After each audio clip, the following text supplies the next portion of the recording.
Assalamualaikum warahmatullahi wabarakatuh. Bismillahirrahmanirrahim. Alhamdulillahi rabbil alamin. Wa bihi nasta'inu ala umurid dunya waddin. Wassalatu wassalamu ala syarafil anbiya'i wal mursalin, Sayyidina wa habibina wa syafi'ina wa qurrati a'yunina wa maulana Muhammadin wa ala alihi wa ashabihi wa dzurriyyatihi ajma'in, amma ba'd. Asyhadu an la ilaha illallah wa asyhadu anna Muhammadar Rasulullah wa ufawwidu amri ilallah, innallaha basirum bil ibad. Hasbiyallahu la ilaha illa huwa alaihi tawakkaltu wa huwa rabbul arsyil azim. Qala Allah Ta'ala fi kitabihil karim hikayatan an Nabiyillahi Musa alaihi salam, Rabbi syrah li sadri wa yassir li amri wahlul 'uqdatam min lisani yafqahu qawli. Para alim, para asatid, para bapak dan adik sekalian, hafizoni wa hafizakumullah. Wabil khusus kena pengurus Masjid Al-Munir yang Al-Munir 1, yang semoga pengurusnya dan jamaahnya selalu dalam naungan rahmat, barokah, perlindungan serta bimbingan Allah Subhanahu wa ta'ala. Amin. Allahumma amin. Allahumma inna nas'aluka ilman nafi'a wa rizqan thayyiba wa amalan mutaqabbala wa fatahallahu lana futuhal arifin. Allahumma inna na'udzubika min ilmin la yanfa' wa amalin la yurfa' wa qalbin la yakhsha' wa du'a ila yusma'. Allahumma ati anfusana taqwaha wa zakkiha anta khairu man zakkaha anta waliyuha wa maulaha. Amin. Allahumma amin insyaallah. Seperti biasa juga kita doakan ya, semoga perusahaan RPA ini diberkahi oleh Allah Subhanahu wa ta'ala, sehingga pemiliknya, karyawannya, semuanya sajalah diberi keberkahan oleh Allah dunia akhirat, kemuliaan dunia akhirat, kebahagiaan dunia akhirat. Amin. Allahumma amin insyaallah. Pertama-tama tentu mari kita haturkan puja dan puji syukur kita ke hadirat Allah Subhanahu wa ta'ala dengan berucap alhamdulillahi rabbil alamin. Mudah-mudahan dengan hamdalah ini nikmat dari Allah untuk kita ditambah, karena Allah telah berjanji dalam Al-Quran di surah Ibrahim ayat 7, A'udzubillahi sami'il alim minasyaitonir rajim, wa ida'adzana rabbukum la in syakartum la azidannakum wa la in kafartum inna adabi lasyadid. Jadi kalau kita bersyukur, sungguh nikmat dari Allah untuk kita ditambah. Dan kalau kita kufur, kita diingatkan oleh Allah akan siksa yang sangat pedih. Ini janji Allah, dan janji Allah dalam Al-Quran itu la raiba fihi, tidak ada keraguan di dalamnya. Di antara penjelasan la raiba fihi adalah siapapun yang mengamalkan isi Al-Quran dengan keimanan dan keyakinan, maka Allah akan tunjukkan kebenaran Al-Quran itu kepadanya hingga tiada lagi keraguan dalam hatinya. Salawat dan salam semoga tercurah limpahkan untuk junjungan kita Nabi besar Muhammad sallallahu alaihi wasallam. Semoga kita semua diakui sebagai umat beliau. Amin. Allahumma amin insyaallah. Saya wasiatkan terutama untuk diri saya sendiri dan panjenengan semua, Anda semua, kita semua, agar terus berusaha meningkatkan ketakwaan kita kepada Allah Subhanahu wa ta'ala. Karena dengan takwa itulah kita bisa memperoleh derajat yang sangat tinggi dengan sesungguhnya di sisi Allah Subhanahu wa ta'ala. Hal ini didasarkan kepada firman Allah Subhanahu wa ta'ala dalam Al-Quran di surah Al-Hujurat ayat 13. A'udzubillahi sami'il alim minasyaitonir rajim. Ya ayyuhan nasu inna khalaqnakum min dzakarin wa untha waja'alnakum syu'uban wa qabaila lita'arafu inna akramakum indallahi atqakum al-ayah. Wahai manusia, Sesungguhnya kami telah menciptakan kalian dari seorang laki-laki dan seorang perempuan, berkembang menjadi bersuku-suku dan berbangsa-bangsa agar kalian saling mengenal. Sesungguhnya yang paling mulia di antara kalian di sisi Allah adalah yang paling bertakwa. Allah juga berjanji akan memberikan bonus bagi siapapun yang sungguh-sungguh bertakwa kepada Allah, berupa solusi atau jalan keluar dari setiap masalah yang dia hadapi. Dan Allah juga berjanji akan memberinya rizki dari arah yang dia tidak duga sebelumnya. Hal ini didasarkan kepada firman Allah Subhanahu wa taala dalam Al-Qur'an di surah At-Talaq ayat 2 dan 3. A'udzubillahi samii'il 'aliim minasyaitonir rajim. Wa may yattaqillaha yaj'al lahu makhraja wa yarzuqhu min haitsu la yahtasib. Dan barang siapa orang yang bertakwa kepada Allah, maka Allah akan berikan dia jalan keluar dan rizki yang tak terduga. Di ayat 4-nya Allah berfirman, wa may yattaqillaha yaj'al lahu min amrihi yusra. Dan siapa yang bertakwa kepada Allah, maka Allah akan jadikan urusannya mudah. Semoga kita semua minal muttaqin, bahkan lil muttaqina imama. Amin Allahumma amin insyaallah. Mohon maaf kalau sudah menunggu. Baik, kita akan coba sore ini mengkaji atau berangkat kajian kita dari sebuah bab dalam Sahih Bukhari.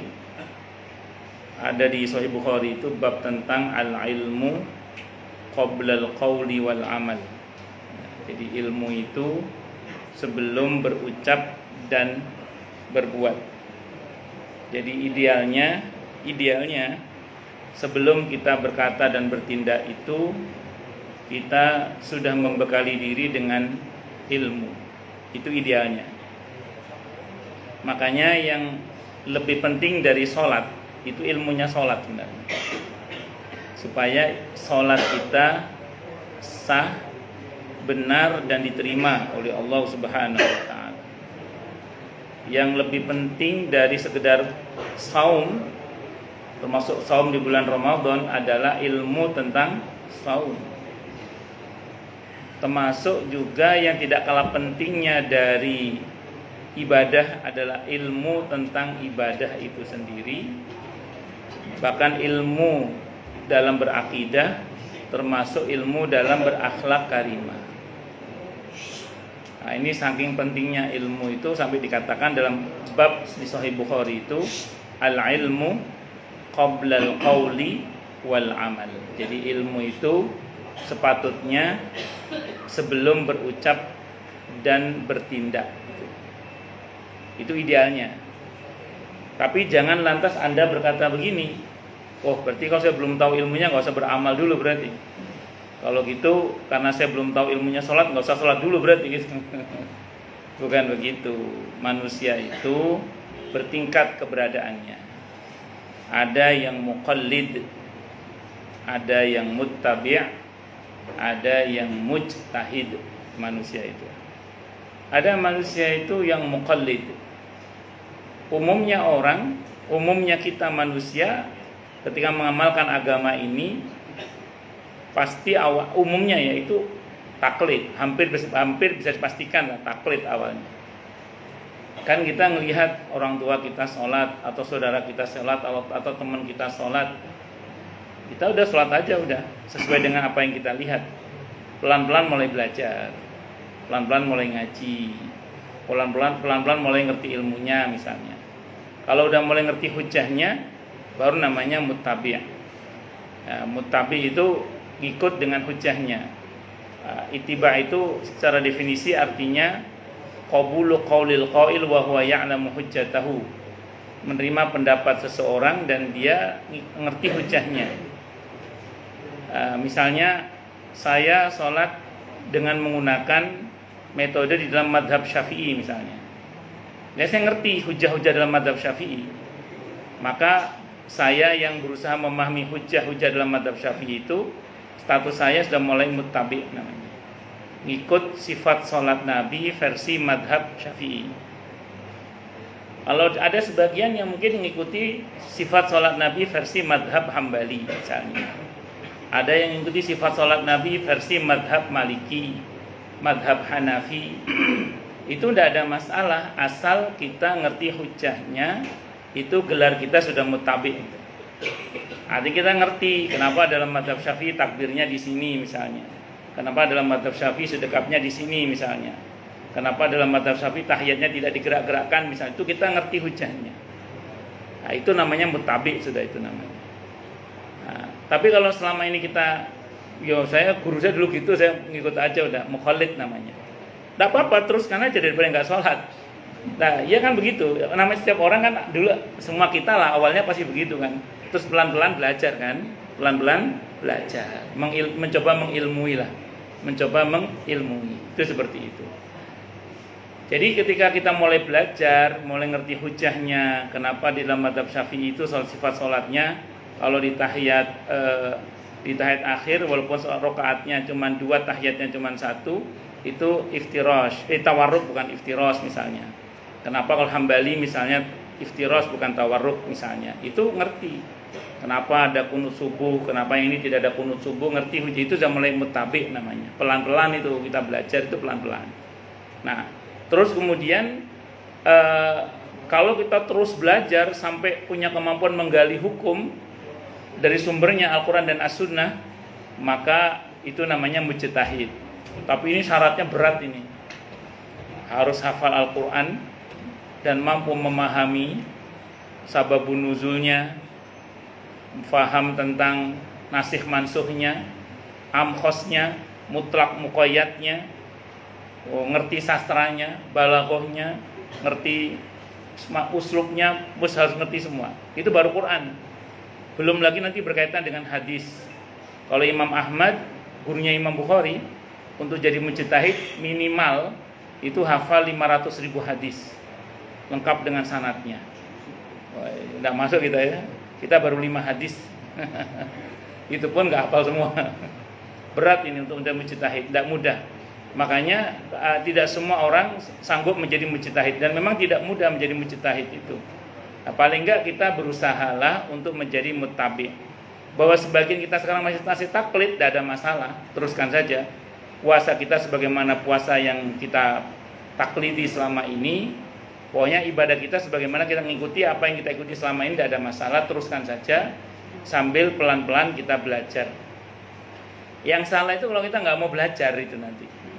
Kalau kita sudah belajar bahwa ada yang kelewat ilmunya, insya Allah masuk dalam kategori al-udru bil jahli.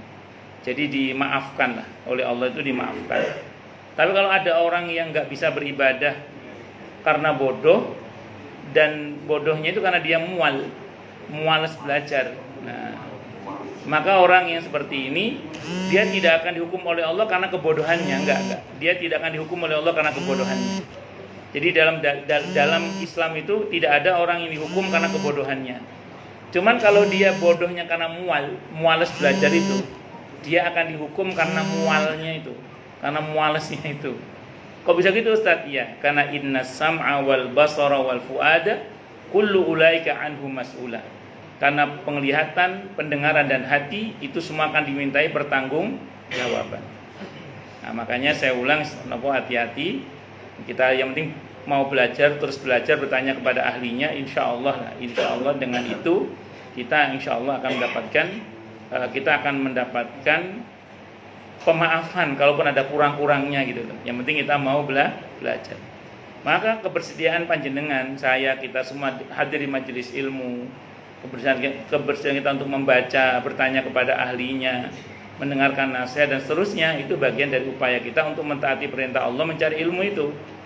Sehingga orang kalau sudah berusaha menuntut ilmu, saya ulang tadi, namanya orang pasti ada kurang-kurangnya kan?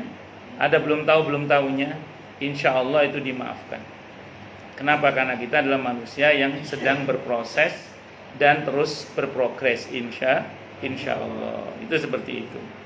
Bisa dimengerti ya, insya Allah ya. Itu al-ilmu qabla al-qawli wal amal. Jadi ilmu sebelum berkata dan bertindak. Banyak ilmu itu penting. Banyak belajar, banyak ilmu, banyak mendengar, banyak pengalaman, banyak bertanya kepada ahlinya, itu penting. Terutama dalam kehidupan sehari-hari kita sebagai sesama ya. Sebagai suami kepada istri, sebagai ayah kepada anak, sebagai atasan kepada bawahan, sebagai sesama kepada sesama yang lainnya. Masya Allah, matur nuwun jazakallah. Nggih. Itu penting sikap kita itu.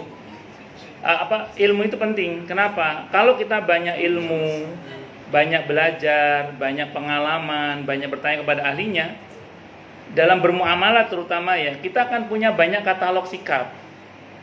Sehingga kalau misalnya sebagai seorang suami, terus istri berbuat salah, itu kita nggak hanya bisa marah gitu loh, karena kita punya banyak katalog sikap gitu.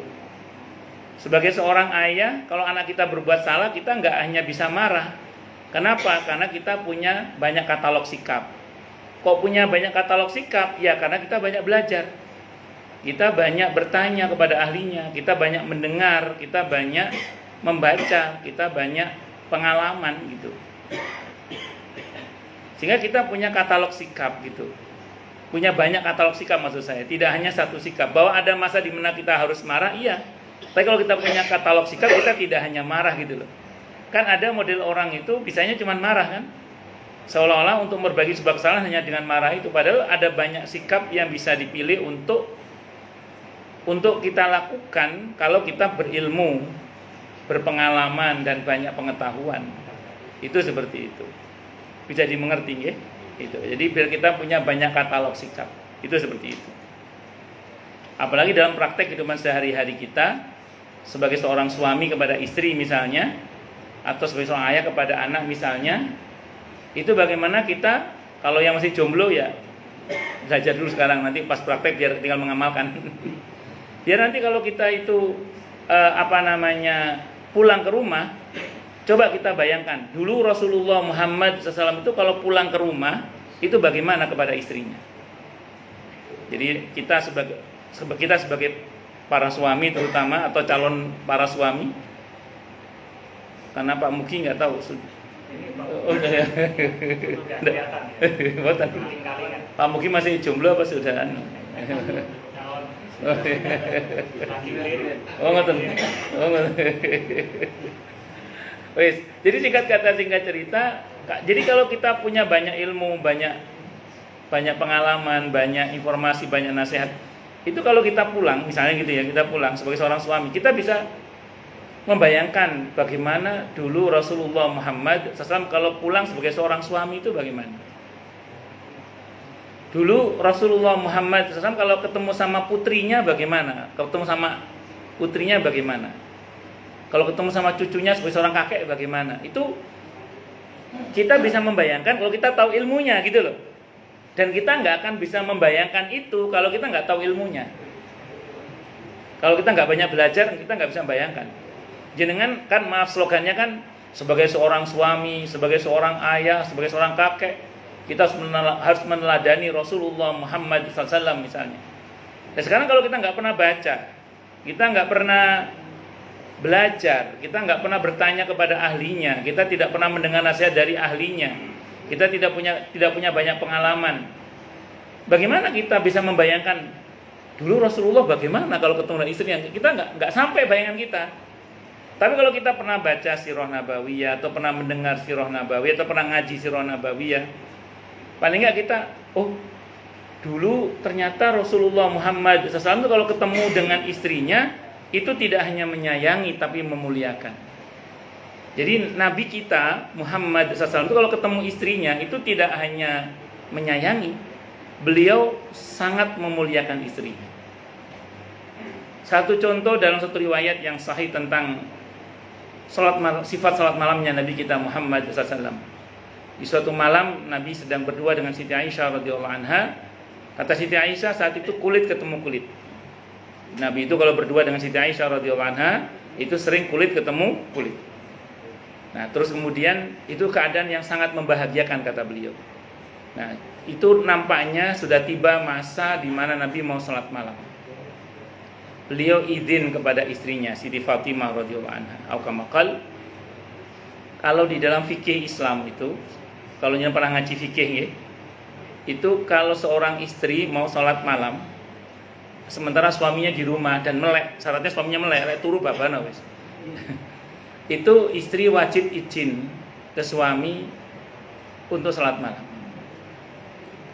Karenanya wanita solihah terdahulu, kalau Anda baca ya dalam karakter wanita solihah terdahulu itu ada bukunya itu. Wanita solihah terdahulu itu kalau habis sholat isya, habis sholat ba'diyah isya, sholat isya ba'diyah isya gitu, itu dengan dandanannya yang cuantiak, pakai kof ya, dengan dandanan yang cuantiak itu menemui suaminya sambil berkata, "Mas, menghendaki saya apa tidak? Menghendaki saya apa tidak?" Tapi kalau ada istilah tampil cuantik di depan suami itu, kalau Anda termasuk suami yang nuntut istrinya cantik, jangan lupa modalnya. Itu ingat-ingat itu ya. Ya karena cantik itu ada yang dari sananya, ada yang dari dananya soalnya ya. Wes, singkat kata singkat cerita, kalau suaminya bilang, "Ya saya menghendaki kamu," maka si istri akan melayani suaminya sampai kelepek-kelepek lah pokoknya. Kalau suaminya mengatakan, "Ndak dek, aku tak nonton bola sih dek," maka kalau suami mengatakan begitu, ya wes, istri biasanya kalau wanita soleh itu melanjutkan sholat malamnya atau istirahat. Itu wanita solehah terdahulu itu gitu. Tapi kalau suami yang mau sholat malam, itu dalam fikih suami tidak wajib izin kepada istri. Mungkin Anda berpikir, kok bisa begitu Ustaz? Begini, di antara kewajiban istri kepada suami adalah kalau suami memanggilnya ke ranjangnya, maka dia wajib melayaninya, walaupun suami itu minta di atas punggung onta sekalipun. Tapi jangan bayangkan main di atas punggung onta ya, enggak. Ini istilah saking pentingnya itu. Anda tahu kenapa? Karena seorang wanita untuk melaksanakan kewajibannya itu, maaf, tinggal melayani saja. Anggaplah sedang tidak mood, paling monggo mas, ngones beres mari wis. Saya bisa. Tapi beda dengan laki-laki. Kalau laki-laki itu kena ketentuan ayat la yukallifullahu nafsan illa wus'ah. Ini 17 tahun ke atas atau ada yang masih di bawah 17 tahun nih? Makanya saya bacanya agak saya berhalus ya, enggak apa-apa ya. Jadi kalau kalau laki-laki kena ayat la yukallifullahu nafsan illa wus'ah. Allah tidak bebani orang di luar kemampuannya. Karena ada yang pandangan hidup, ada yang pegangan hidup, ada yang perjuangan hidup, ada yang harapan hidup gitu. Kan macam-macam gitu. Kan kalau ada istilah kerja keras, kalau Anda kan keras dulu baru kerja kan. Nah, makanya enggak kena peraturan kewajiban itu. Sehingga kemudian seorang suami dia tidak wajib izin kepada istrinya. Kalau dalam mazhab Syafi'i, kewajiban suami pada istri itu menafkahi batin itu 1 Jumat sekali. 1 Jumat sekali, bukan hari Jumat ya, sejumat itu sepekan. Di dalam 7 hari itu wajib sekali nyengat istri itu. Itu dalam mazhab Syafi'i itu. Wajib itu nafkah itu wajib. Mbuyuk pacarane mosok ndak iso. Itu yang wajib. Yang sisanya monggo kalau Anda mau mantatawaa silakan aja. Itu dalam mazhab Syafi'i loh itu. Dalam mazhab Syafi'i itu 7 hari, satu Jumat sepekan itu wajib menyengat istri itu. Kalau tidak ada udzur ya. Kecuali ada udzur. Singkat kata singkat cerita, karena makanya tidak ada kewajiban dan tapi lihat dalam hadis itu. Nabi izin kepada Siti Aisyah mau sholat malam. Berarti apa? Nabi tidak sedang menggunakan pendekatan hukum, tapi Nabi sedang menggunakan pendekatan akhlak karimah. Nabi menghargai keberadaan istrinya. Nabi mengorangkan istrinya. Nabi berakhlak kepada istrinya. Nabi ikram. Nabi memuliakan istrinya. Berakhlak mulia kepada istrinya. Di saat banyak laki-laki yang tidak mengorangkan istrinya gitu ya. Anggap sing wedok iku sapa ngono ae. Tapi Nabi itu sangat menghargai. Dan apa jawaban Siti Aisyah radhiyallahu anha, Rasulullah, sungguh bersama panjenengan, bersama Anda begini ini hal yang sangat saya sukai. Tapi saya juga sangat suka melihat panjenengan, melihat Anda salat menghadap pada Tuhan Anda Allah. Siti Aisyah itu wanita salihah, dibarengi suaminya ya saweneng, ngelihat suaminya salat ya saweneng gitu. Itu Siti Aisyah radhiyallahu anha. Saking senengnya itu, Pak, saking saweneng. Coba istri yang mana, Pak, yang tidak terbahagiakan kalau suaminya tidak hanya menyayanginya tapi juga memuliakannya? Maka adik-adik yang jomblo-jomblo ya, itu buat yang sudah punya istri juga termasuk saya sendiri, sikap kita kepada istri sepatutnya tidak hanya menyayangi tapi juga memuliakan. Kata para ulama, sebab kenapa hubungan suami istri itu masih terus masih menghangat itu karena ikram. Karena sikap memuliakannya seorang suami kepada istri, istri kepada suami. Kalau ada ikram, lama. Tapi kalau udah nggak ada ikram, lama-lama membiasa. Kalau tidak ada ikram, tidak ada memuliakan suami ke istri, istri ke suami, itu biasanya lama-lama membiasa. Kehidupan hubungan suami istri itu membiasa. Wis mari kok dulur dhewe. Jangan kok dulur tenanan iki wis. Akhirnya yo kok dulur tenan iki wis gak lapo-lapo. Naudzubillah min syarrillah.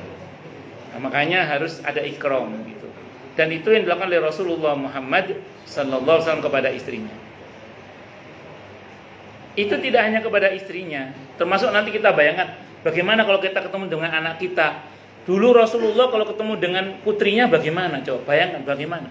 Dan kita nggak akan punya bayangan kalau kita nggak belajar gitu loh. Karena kalau kita nggak belajar, kita nggak punya katalog sikap terkait dengan dulu bagaimana Rasulullah Muhammad SAW kalau ketemu sama putrinya Siti Fatimah radhiyallahu anha. Dalam sirah itu diceritakan kalau ada majelis Rasulullah Muhammad SAW, terus putrinya Siti Fatimah datang, itu Nabi berdiri menyambut putrinya sambil berkata, kalau aku rindu baunya surga, aku cium Fatimah. Walaupun pernyataan ini ada yang mendhaifkan, cuman dalam sirah tetap dicatat. Kenapa? Karena dalam masalah sirah ulama biasanya tidak terlalu ketat dalam takhrij hadisnya. Nah, tetap dicantumkan itu. Atau kalau mau pakai hadis yang sahih Bukhari deh.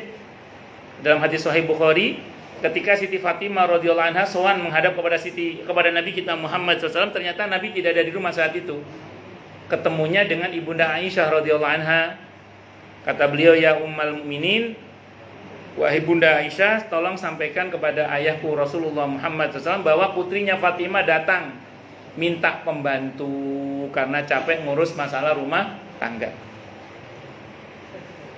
Hari itu nampaknya Nabi kita Muhammad SAW datang malam hari. Ini ada beberapa versi riwayat dalam Sahih Bukhari ya. Di antara ini yang saya baca versi yang ini. Nah, terus kata Siti Aisyah radhiyallahu anha, Nabi baru buka mantelnya, baru buka sepatunya. Terus kata Siti Aisyah radhiyallahu anha, ya Rasulullah, tadi putri Anda Fatimah datang minta pembantu, katanya capek ngurus rumah tangga.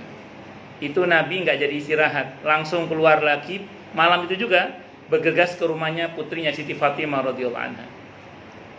Jadi Nabi itu kalau ada berita yang nggak enak tentang putrinya itu nggak nunggu besok gitu loh. Malam itu juga berangkat ke rumah putrinya beliau.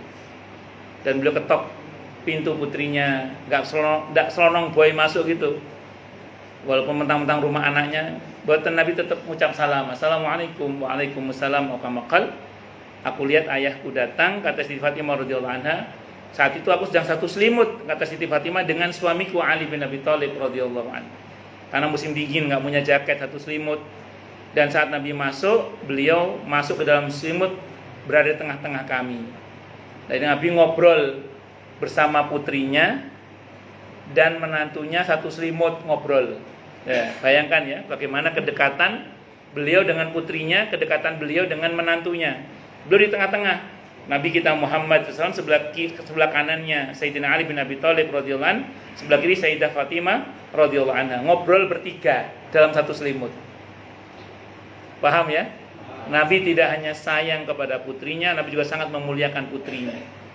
Dan beliau katakan, maukah kalian aku ajari sesuatu yang lebih baik daripada yang kalian minta? Nabi mau bilang, tidak punya pembantu aku, stok pembantu budak yang kau minta aku tidak punya. Nabi mau ngomong gitu, cuman kalimatnya diganti oleh Nabi. Mau nggak kalian? Ini kalimat positif namanya. Dan Nabi itu tidak hanya sekedar menasihati, tapi juga memilih kata-kata yang tepat, yang sifatnya itu tetap menyemangati dan tidak mengendorkan dan tidak menimbulkan kekecewaan lah kalau bahasa kita. Mau nggak kalian aku ajari sesuatu yang lebih baik daripada yang kalian minta? Mau ya Rasulullah. Baca subhanallah. Ini ada beberapa riwayat ya. Ini salah satunya subhanallah 33 kali habis sholat, alhamdulillah 33 kali habis sholat, Allah Akbar 33 kali habis salat. Yang ke-100 la ilaha illallah wahdahu la syarikalah lahul mulku wa lahul hamdu wa huwa ala kulli syai'in qadir. Terus kemudian nanti mau tidur baca lagi itu. Dan ini ada beberapa riwayat ya. Jadi tidak satu riwayat tapi beberapa riwayat. Di antaranya itu yang populer. Maka kemudian Siti Fatimah radhiyallahu anha mengamalkan itu, setelah itu beliau tidak merasa lelah lagi. Nah, coba putri yang mana yang tidak terbahagiakan? Kalau ayahnya, anak yang mana yang tidak terbahagiakan kalau ayahnya tidak hanya menyayanginya tapi juga memuliakannya. Bisa dipahami ya? Nah, itu di antaranya. Allahu Akbar. Dan seterusnya Anda bayangkan nanti bagaimana. Termasuk kalau istri Anda belajar dari istri Nabi juga akan mendapatkan pelajaran yang sangat luar biasa. Andai kan para istri bisa bertindak seperti istri Nabi kita Muhammad SAW. Salah satunya ada dalam sirah itu ketika Siti Khadijah radhiyallahu anha baru menikah dengan Nabi kita Muhammad SAW. Beberapa kawannya berkata, Khadijah, enak kamu menikah dengan Muhammad. Kalau aku menikah dengan Muhammad, tentu kami akan sibuk bersenang-senang dengan Muhammad. Kata Siti Khadijah, kalian yang bukan istrinya sibuk berpikir bersenang-senang dengan Muhammad. Sementara aku, istrinya, lebih sibuk berpikir bagaimana membahagiakan hati Muhammad. Jadi istri yang solihah itu adalah istri yang berusaha membahagiakan suaminya.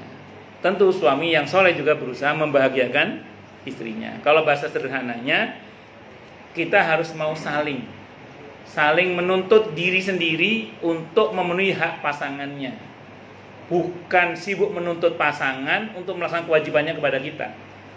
Kalau kita tipe yang pertama, sibuk menuntut diri untuk melaksanakan kewajiban kita kepada pasangan kita, atau sibuk berusaha untuk membahagiakan pasangan kita sebagaimana pasangan kita juga pikiran yang sama, itu surga sebelum surga itu. Surga sebelum surga yang sesungguhnya itu insya Allah. Tapi kalau masing-masing pasangan sibuk menuntut kewajiban pasangannya agar memenuhi haknya, dan atau dia menuntut pasangan, dan pasangan satu juga gitu. Maaf, suami menuntut istri agar memenuhi kewajiban, melaksanakan kewajibannya untuk memenuhi hak suaminya. Istri menuntut suami agar melaksanakan kewajiban untuk memenuhi hak istrinya. Kalau saling menuntut begitu, itu bahkan neraka sebelum neraka yang sesungguhnya.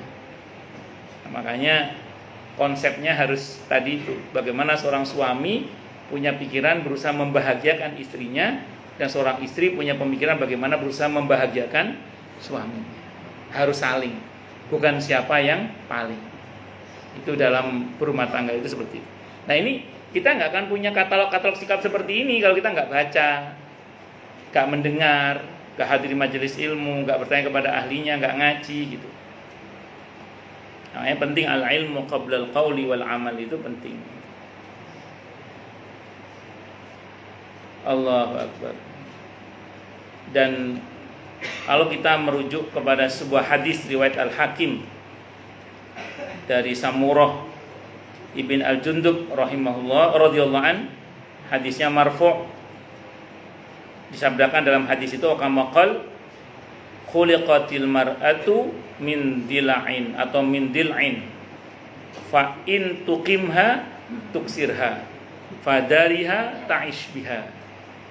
Khuliqatil mar'atu min dil'in atau min dila'in. Wanita itu diciptakan oleh Allah dari tulang rusuk. Di hadis yang lain Bukhari seingat saya, itu tulang rusuk itu yang paling bengkok ujungnya. Kalau dituruti bengkok betul perempuan itu. Kalau dituruti semua gitu. Tapi di hadisnya Nabi mengatakan fa in tuqimha tuksirha. Kalau kita gegabah dalam meluruskannya patah itu. Maka perintah Nabi apa? Fadariha ta'ish biha, kata Nabi. Fadariha ta'ish biha. Berlemah lembutlah kepada wanita itu, niscaya engkau akan bisa hidup bersama dengannya. Jadi kalau kata para ulama, tidak ada cara yang paling efektif dalam mendidik wanita kecuali dengan sikap lemah lembut. Jadi nanti cari lemah, dilembutkan gitu ya, bukan itu. Jadi dengan sikap yang lemah lembut. Tidak ada cara yang paling efektif dalam meluruskan seorang wanita dalam mendidik seorang wanita, dalam mentarbiyah seorang wanita, kecuali dengan lemah lembut. Kalau Anda mengeluh, kadang wanita itu susah dimengerti, Ustaz. Misalnya, Ibnu Katsir memang berkata begitu juga sih. Ibnu Katsir mengatakan wanita itu makhluk yang susah ditebak memang, gak jelas lah. Walaupun laki-laki lebih gak jelas lagi sebenarnya. Maka ada pujangga Mesir seingat saya, kalau nggak salah Nizar Qabbani yang mengatakan itu, wanita itu tidak untuk dimengerti, tapi untuk dicintai. Wanita itu tidak untuk dimengerti, tapi untuk dicintai. Jenengan tahu anak kecil ya? Anak kecil kan nyebelin kadang itu, nanya berulang-ulang atau ngomong nggak jelas apa gitu. Tapi kenapa kita nggak marah? Karena kita cinta sama dia. Jadi kalau istri lagi ngomel itu, kalau kita mendengarkan dengan cinta, insya Allah nggak akan masuk ke dalam hati itu. Paling pas istri ngomel kita katakan, oh istri saya sedang sehat, alhamdulillah. Ya kan, alhamdulillah istri sehat ngomel kan, alhamdulillah. Pilih mana, istri sakit apa istri sehat? Ya, oh nice. Gak usah leporan jero hati, malah TBC kok sampean. Yes. Nabi itu di depan beliau pernah piring dibanting depan tamu-tamunya. Nabi tenang aja. Kata beliau, ibu kalian sedang marah. Kata Nabi. Gitu, tenang aja. Di depan Nabi lempar-lemparan kue antara Siti Saudah dan Siti Aisyah radhiyallahu anha, biasa aja Nabi. Allahu Akbar. Tenang aja, enggak usah dengerin aja. Sayyidina Umar radhiyallahu anhu, walaupun ada yang mendhaifkan riwayat ini, tapi saya termasuk yang tidak mempersoalkan riwayat ini, karena yang mendhaifkan riwayat ini kritiknya kritik matan, kritik materi hadis. Syekh Muhammad ibn Shalih al-Munajjid itu mendhaifkan riwayat ini dengan alasan begini. Kalau lihat dari wibawa Sayyidina Umar radhiyallahu anhu, tidak mungkin istrinya berani marah sama beliau, nggak mungkin. Itu namanya kritik matan namanya. Tapi di sirah dicantum oleh para ulama. Kenapa? Jangan salah. Jangankan Sayyidina Umar, yang paling berani marah di depan Nabi siapa coba kalau bukan istrinya? Jadi apa maksudnya itu? Kalau istri jangan tanya, kalau istri itu raja, ada seorang raja yang nggak ada seorang pun berani marah sama dia. Yang berani marah sama raja siapa? Istrinya, jangan salah itu. Itu seperti itu. Cuman ya ini makanya saya maksudnya nggak sepakat dengan kritik matan ini. Itu yang saya ceritakan ketika ada seseorang sowan kepada Sayyidina Umar radhiyallahu anhu mau minta nasihat karena istrinya guala itu loh. Ternyata sampai di rumahnya Sayyidina Umar radhiyallahu anhu sebagai Amirul Mukminin itu lagi dimarahi sama istrinya juga itu. Akhirnya orang ini pulang, dalam hati dia batin ternyata khalifah sama saja. Istrinya galak juga ternyata. Nah, begitu beliau pulang, Sayyidina Umar dipanggil, "Cung, balik." Dipanggil balik. "Saya tahu kamu mau ngapain kesini," katanya.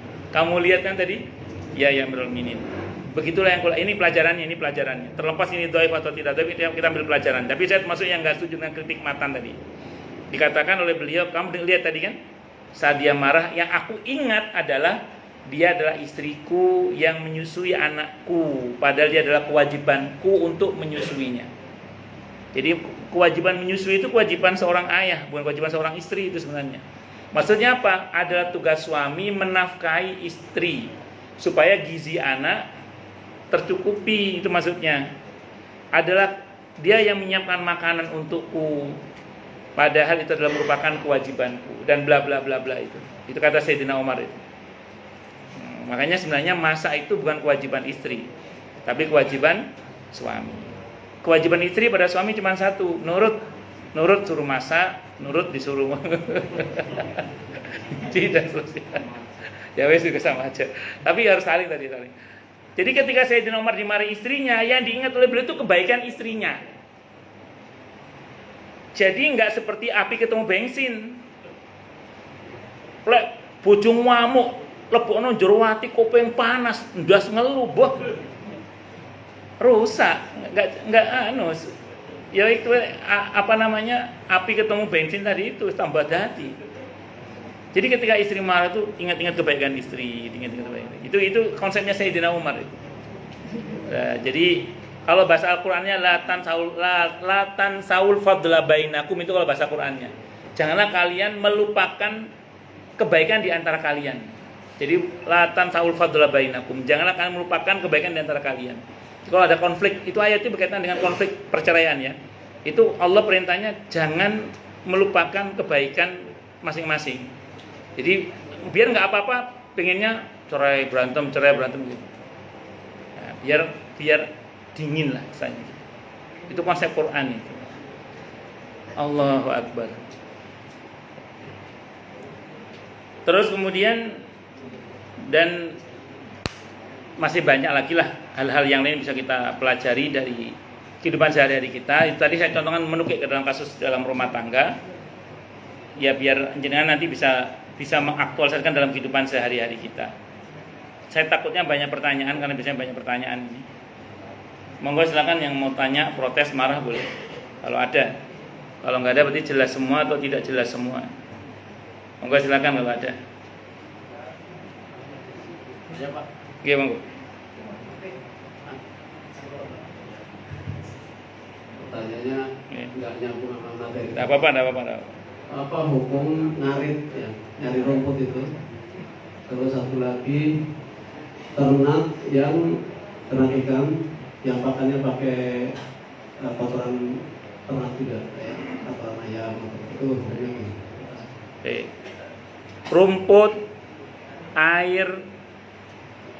Rumput dan air, apalagi rumput dan air. Saya lupa ada satu lagi itu milik bersama. Rumput, air itu dalam fikih Islam itu milik bersama. Jadi seandainya panjenengan ada sumur, tapi jangan air isi ulang ya, itu soalnya urusannya beda itu. Jenengan misalnya nemu sumur di pekarangan orang gitu ya. Terus panjenengan ngambil air itu tanpa seizin yang punya sumur, itu tidak berdosa. Kenapa? Karena di fikih air itu milik bersama. Lagian tanah orang ini airnya belum tentu dari situ kan, bisa jadi dari tanahnya tetangga sebelah juga kan, itu satu. Termasuk rumput. Secara umum ya, kecuali rumput dipelihara barangkali karena ada orang ternak sapi dia pelihara rumput gajah sendiri misalnya, itu mungkin beda bab. Tapi secara umum rumput itu milik umum. Sehingga kalau ada sawah, selama jenengan nggak ngarit parine wong, nggak ngarit jagunge wong, nggak ngarit tebune wong, ya selama rumputnya yang diambil tanpa seizin yang punya sawah pun tidak ada masalah. Karena itu milik bersama.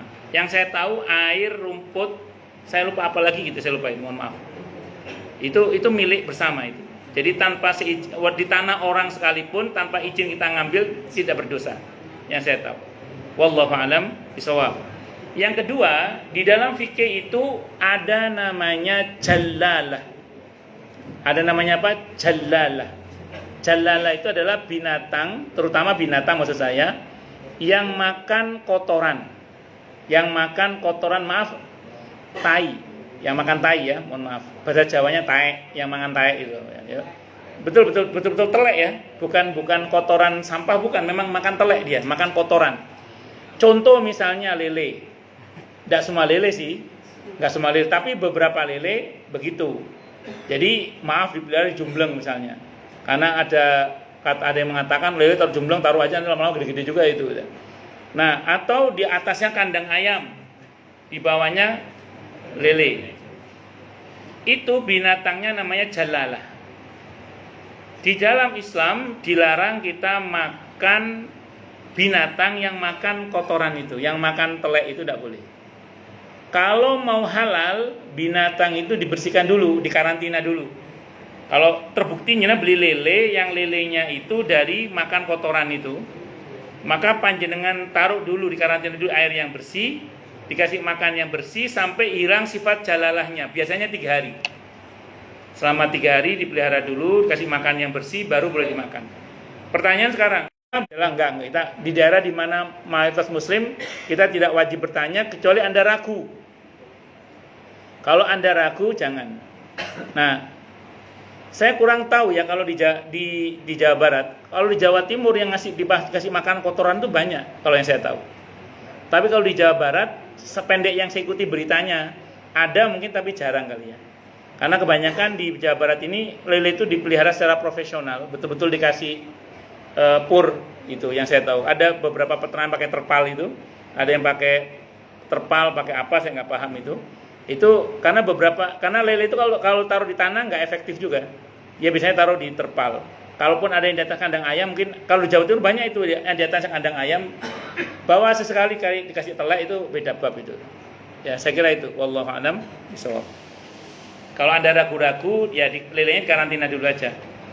Atau Anda yakin ini lele ini insya Allah sudah berada di pengepul sudah beberapa hari. Karena ada lele itu kan dari perjalanan, misalnya diambil dari Bogor misalnya gitu ya, sampai Jakarta sudah ada waktu sehari kan.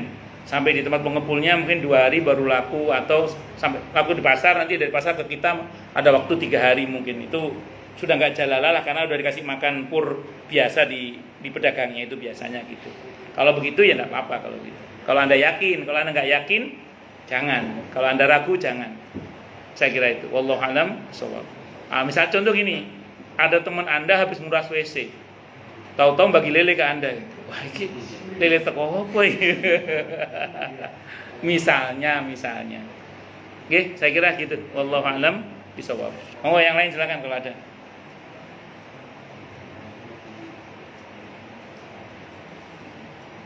Oh, jelas semua. Atau tidak jelas semua? Saya tambahkan lagi. Apa? Ada yang apa? Oh, enggak ada. Kalau nggak ada, saya tambahkan dikit ya tadi, berkaitan dengan masalah yang tadi. Ada antara kasus yang jamak terjadi dalam kehidupan rumah tangga suami istri itu biasanya apa coba? Problem dengan orang tua suami atau orang tua istri, dengan mertua lah kalau bahasa sederhananya. Ini saya mohon maaf ya, sebagian para suami kadang tidak paham bahwa jangan mentang-mentang karena kewajiban istri kepada Anda sebagai suami itu lebih wajib daripada kepada orang tua, lantas Anda membuat kebijakan yang membuat Anda memutus hubungan silaturahim antara istri Anda dengan orang tuanya. Ingat hadis Bukhari, la yadkhulul jannata qati'ur rahim. Tidak masuk surga yang memutus rahim. Termasuk yang enggak boleh diputus rahimnya adalah rahim istri Anda dengan ibunya atau dengan orang tuanya. Itu catat baik-baik. Saya sering bilang, jadi ustaz itu kayak keranjang sampah. Banyak orang nanya gitu. Di antaranya apa coba? Pernah ada ibu-ibu itu nanya ke saya gini, kurang lebih, Ustaz, saya orang tua tinggal ibu. Saya pengen main ke rumah ibu Ustaz, dihalangi oleh suami. Kata suami ini, "Ma, ngapain kamu ke rumah ibu kamu? Baktimu kepadaku pahalanya lebih besar daripada kepada ibumu. Aku ini surgamu, aku nerakamu." Akhirnya seperti terputus silaturahim saya dengan ibu saya. Seperti gara-gara kebijakan suami ini seperti terputus hubungan antara anak dan ibunya. Saya bilang kepada ibu itu, suami Anda betul, cuman dia salah, saya bilang gitu. Ya dia betul bahwa baktinya istri pada suami itu lebih utama daripada kepada ibunya, betul, tidak salah. Nabi yang mengatakan suamimu itu surgamu dan nerakamu, itu Nabi yang bersabda. Artinya jalur terdekat seorang istri untuk masuk surga suami, sebagaimana jalur terdekat istri untuk masuk neraka juga suami. Tapi suami Anda salah karena dia telah memutus silaturahim antara istrinya dengan ibunya. Dan hadisnya sahih Bukhari, la yadkhulul jannata qati'ur rahim. Tidak masuk surga orang yang memutus rahim. Itu hati-hati itu. Maka panjenengan sebagai suami, kita sebagai suami, saya sebagai suami, jangan sampai membuat kebijakan yang membuat istri kita putus silaturahimnya dengan ibunya atau dengan orang tuanya. Terutama itulah. Itu satu dulu ya. Nah, demikian juga sebaliknya, istri ke suami jangan sampai memutus silaturahim antara suami dengan orang tuanya. Saat itu saya ngisi kajian bukan di sini, di Arnott sana. Saat itu ada kajian di Arnott, saya ada karyawan mendatangi saya. Dia nanya ke saya gini, Ustadz, saya itu kalau kirim uang ke ibu saya sembunyi dari istri. Saya kalau ngasih uang ke orang tua sembunyi dari istri. Saya bilang, kenapa Pak? Saya bilang itu. Kalau ketahuan Ustadz, bisa perang Brontoyuda Ustadz, katanya. Bisa perang dengan istri saya itu. Dia bilang gitu. Saya bilang, wah kasihan istri bapak itu. Loh, kok kasihan Ustadz? Iya, dia nggak ngerti bahwa dibalik baktinya suami pada orang tuanya itu membuka keran-keran barokah. Dan Kasihan istri Anda itu kalau sampai dengan sikapnya itu menjadikan Anda putus silaturahimnya dengan orang tua Anda. Karena istri Anda bisa terancam kena hadis Nabi itu, la yadkhulul jannata qati'ur rahim. Tidak akan masuk surga orang yang memutus rahim. Ngerinya itu. Nah, makanya hendaklah suami istri itu saling mendorong. Istri mendorong suaminya untuk berbakti kepada orang tuanya, dan suami mendorong istrinya untuk tetap berbakti pada orang tuanya. Walaupun kadar kewajibannya kepada suami lebih utama, tapi jangan sampai kita sebagai suami membuat kebijakan yang membuat istri kita putus rahimnya dengan orang tuanya, karena itu bisa sangat berbahaya untuk diri kita sendiri. Itu diantaranya ya. Wallahu alam bishawab. Baik, silakan. Monggo Pak. Ini dulu lebih tua ini kan? Nggih, monggo.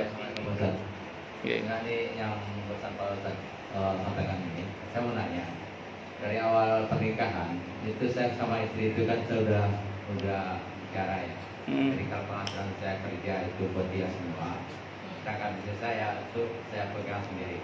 Jadi maksud saya itu yang penghasilan bisnis dari saya itu untuk keluarga saya. Itu gimana Ustaz? Jadi Bagus. dari awal pernikahan itu saya seperti itu. Jadi terkadang istri kan juga juga iseng juga gitu, yang enggak ada yang beri rezeki. Sedangkan yang istilahnya penghasilan dari pekerjaan saya itu kan buat dia semua, saya nggak ada otak-atik gitu. Sedangkan untuk bisnis saya gitu kan, itu untuk keluarga saya. Karena saya nggak mau suatu saat itu misalkan keluarga saya minta ini, saya tidak ngasih gitu. Iya. Jadi memang sengaja saya Bagus. Nah sekarang seperti kalau saya bilang tadi itu, apa itu termasuk saya dengar ini istri? Ya. Nah, ini pertanyaan saya. Bagus. Sebelum saya jawab, Bapak ini di online ada yang nanya ini, Aziz Firman, mana orangnya? Mana? Emang ada orangnya ini? Oh, jenengan. Ya berarti nanti aja saya jawab. Saya pikir orangnya udah online. Ya nanti saya jawab nanti ya.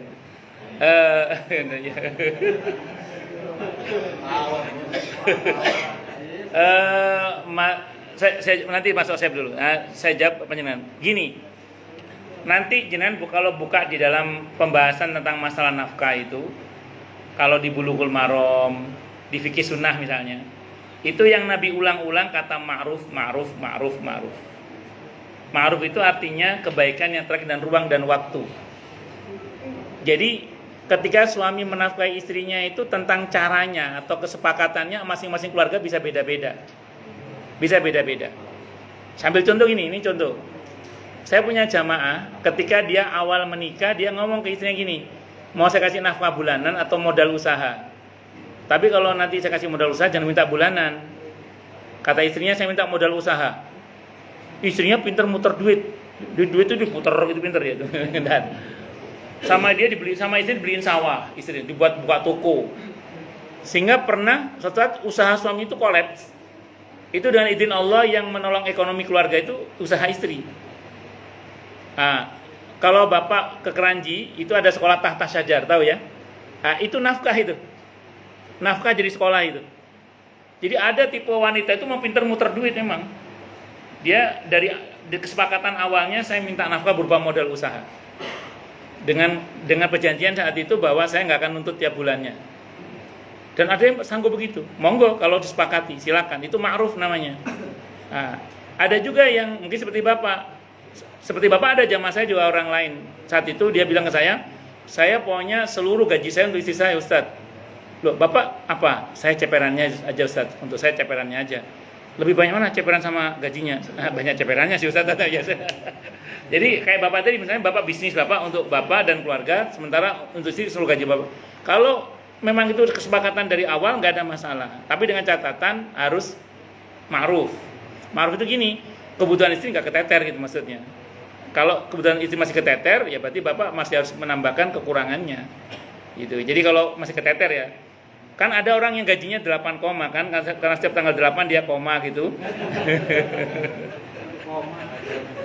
Jadi kalau gaji Bapak maaf misalnya ke istri itu masih keteter, sementara dari gaji Bapak, dari bisnis Bapak masih mencukupi, tentu Bapak harus menutup kekurangan istri itu.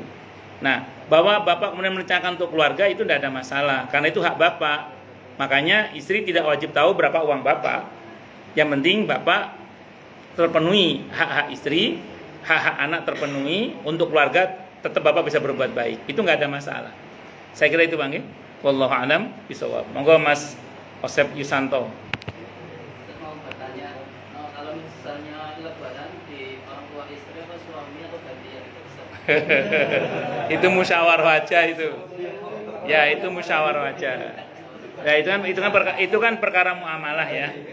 Perkara muamalah itu musyawarah wajah. Jadi musyawarah itu bagaimana baiknya lah. Ya, dan jangan dibuat kaku. Jangan dibuat kaku. Ya, bersyukurlah bagi yang istrinya sekampung. Jadi lebarannya sekalian sepaket itu. Ya, dimusyawarahkan saja baik-baik. Ngomong sama orang tua juga baik-baik. Memang agak apes kalau kadang orang tua atau mertuanya nggak ngomong ngerti. Ya, cemburu kadang itu. Makanya harus dibuat mengerti. Harus ya, musyawarah itulah, ngobrol baik-baik. Saya punya jamaah rata-rata ada yang digilir. Jadi tahun ini ke sini, nanti tahun ini terus gitu aja, gantian gitu. Kecuali nanti ada hajat tertentu baru ke sana gitu. Yaitu diatur aja baik gimana baiknya lah. Ngaten nggih? Nah, ini untuk yang Mas Aziz ini, Ustadz mau bertanya hukum Islam terkait KB. Keluarga berencana itu bagaimana? Dalam Islam itu ada namanya tahdidun nasl, membatasi kelahiran. Ada tanzimun nasl, mengatur jarak kelahiran. Kalau mengatur jarak kelahiran, ulama sepakat boleh, tidak ada masalah. Ben ono jarake lah. Nah, itu boleh. Ulama sepakat boleh, tidak ada masalah. Ya, tapi kalau tahdidun nasl, membatasi kelahiran, ini ada pembahasan. Kenapa? Gini, kalau dia membatasi kelahiran karena ragu soal rizki, haram, dosa besar bahkan bisa jadi. Karena meragukan kemampuan Allah dalam memberikan rizki kepada anak-anaknya. Karena sesungguhnya rizki anak kita Allah yang nanggung, bukan kita. Kalau berkaitan dengan rizki ya, maka kalau keraguannya, ketakutan soal rizki, tidak boleh. Bahkan haram, tidak boleh itu. Itu satu. Tapi kalau, ini kata ini dalam mazhab Syafi'i, kalau khawatir kita tidak bisa mendidik dengan baik dan benar, keteteran nggak bisa mendidik mereka dengan baik dan benar, maka itu boleh. Jadi pertimbangannya bukan karena kemampuan Allah dalam memberikan rizki, tapi kemampuan kita dalam mendidik. Kalau pertimbangannya itu boleh dalam mazhab Syafi'i. Jadi jangan pertimbangannya apa, gitu aja. Jadi kalau pertimbangannya karena takut soal rizki, haram, tidak boleh. Karena anak-anak kita membawa rizkinya masing-masing dari Allah. Tapi kalau khawatir tidak bisa mendidik dengan baik dan benar, itu lebih kepada kemampuan kita dalam mendidik ya. Bukan ragu pada Allah, tapi ragu pada kemampuan kita. Khawatir tidak bisa mendidik dengan baik dan benar, maka itu diperbolehkan. Dan fikih memang realistis dalam masalah ini. Wallahu a'lam bishawab. Gitu ya, Mas ya. Monggo, Pak Adi. Kalau kasihan sama istri gitu gimana Ustaz? Maksudnya hamil lagi kasihan gitu. Ya. Pas lihat kita lahiran kita ngelihat ya. Gini, dalam Islam itu ada rumus la dharara wala dirara. Itu tidak boleh berbuat sesuatu yang membahayakan diri kita dan orang lain. Kalau bapak merasa khawatir kalau istri hamil lagi, dia dengan pertimbangan takut ada bahaya atau apalah gitu istilahnya, sehingga kemudian bapak membuat keputusan untuk membatasi kelahiran karena biasanya kalau faktor kesehatan, faktor usia biasanya ya itu monggo, atau sudah dibelah sesar berkali-kali misalnya, khawatir misalnya ya monggo silakan, tidak apa-apa. Tapi kalau atas dasar kasihan itu saya kira tergantung pertimbangan tadi lah. Kalau khawatir membahayakan ke istri ya tidak apa-apa. Tapi kalau cuma kasihan istrinya masih mau punya lagi apa enggak? Masih mau ya maksudnya. Ya tergantung sih. Tergantung. Kalau masih kemarin yang kedua laki perempuan? Perempuan. Laki berarti. Iya. Iya, berarti masih belum cowok kan? Oh, berarti di malah ya wis. Matunya cowok. Lagi. Ya, saya kira itu ya, wallahu a'lam bishawab. Oke. Oke, yang lain silakan. Belum maghrib, belum? Ya. Jadi tapi alat KB itu kan macam-macam. Ada yang istri yang pakai KB, ada yang suami yang KB kan. Kalau suami yang KB yang pakai kondom itu. Saya masih ingat dulu ketika saya masih di Surabaya, saya sebagai santri diminta untuk jadi penyuluh oleh BKKBN. Nah, itu ada cerita di Madura. Tapi ini cerita ya, bukan kisah nyata. Mungkin nggak tahu kisah nyata atau bukan. Ada cerita. Saya pas dengar cerita itu ya ketawa juga itu. Jadi para penyuluh itu ngasih pengarahan